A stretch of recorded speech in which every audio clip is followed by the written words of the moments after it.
we've been around for a long time. And back in the day, we were taught certain things about how to run our business. For example, you should only work maybe 10% in your business and have other people doing so many things. You should be flipping houses. You should raise up to 100 rentals or something like that. And people have suffered because of those words of wisdom. And so I wanted to maybe, I don't know how exactly to phrase this question, but I wanted to know, what do you think you were told back 10 years ago that really bit you in the butt? I don't know if I can think of something I was told because I already knew everything. No, that's my daughter. Sorry. I got mixed up.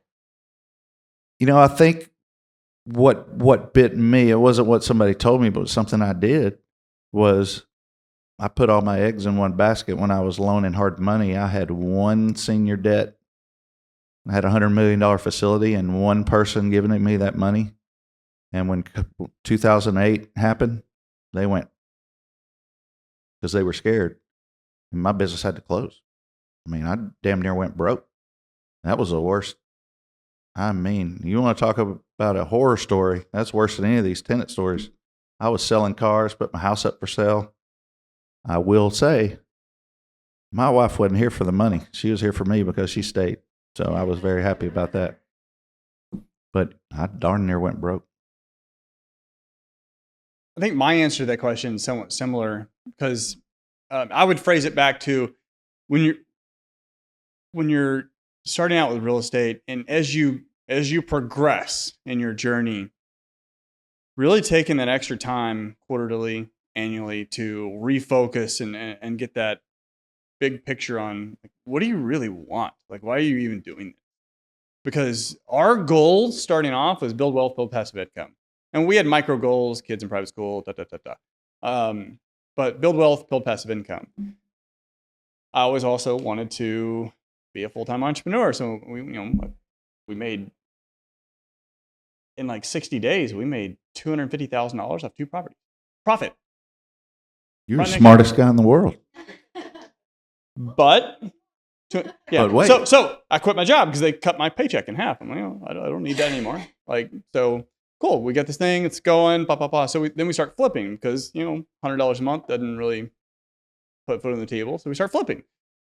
Now we go flip 200 houses and then go back to the thing I said before. It'd been a lot better if we just bought 30 and kept them. The 2 properties that we made over $100,000 each on, those are rentals. And when we, years later, and we looked at this giant machine that we had built, and we're spending $30,000 a month on marketing, doing 3-5 flips a month, and it's fun at times, it sucked at other times. I realized, like, this is a very, very, very busy job that I built for myself. But you're not building a company, you're building a job. Yeah, that's exactly what I did. Because I know, and I don't want to scare anyone from like trying to scale flipping. I'm just saying, this is my personal experience. One, that did not align with the reasons why I got into investing. Doesn't mean flipping's bad. Doesn't mean wholesaling's bad. Like, in hindsight, if I were to do it again to align with our goals, I would have flipped one, held one, flipped one, held one, or flipped 2, held one. I would have kept that as opposed to, hey, let's try to flip 10 a month now or 15 a month. Right. Because I know a lot of people in this business, and all but a very, very small few. Now, I'm thinking I have to get out of Houston to say this. Nationally, almost every single one of them tried to scale a flipping business either went out of business, very challenging, or scaled back down to something small and manageable. It's just challenging. There's a lot of wheels moving, a lot of delays in payment. So if you do it well, that's fine. But for us, like we're saying, like, we just got caught up in the whole, let's do more, let's do more, let's do more. When really, if we would have just kept doing what we're doing and kept holding some, it would have been a lot better. But that's what we're doing now. It really resonated with me what you said about your vision, right? It didn't align with your vision.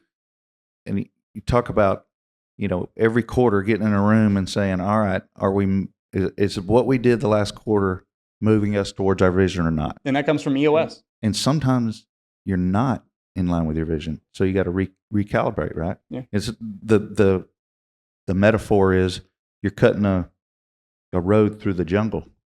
Well, about every once in a while, somebody's got to climb a tree and see if you're going the right direction. Yeah. Right. Or, I mean, you're a naval aviator. It's the same thing. Like when you've got a trajectory that you're going and there's winds and all kinds of other things, like for sure. every once in a while, you got to make little bitty small adjustments, and it's not a straight path. Like there will be adjustments. But 90 days is a good amount of time to do that. Yep. Because that's the way our minds work. 90 days is the right amount of time.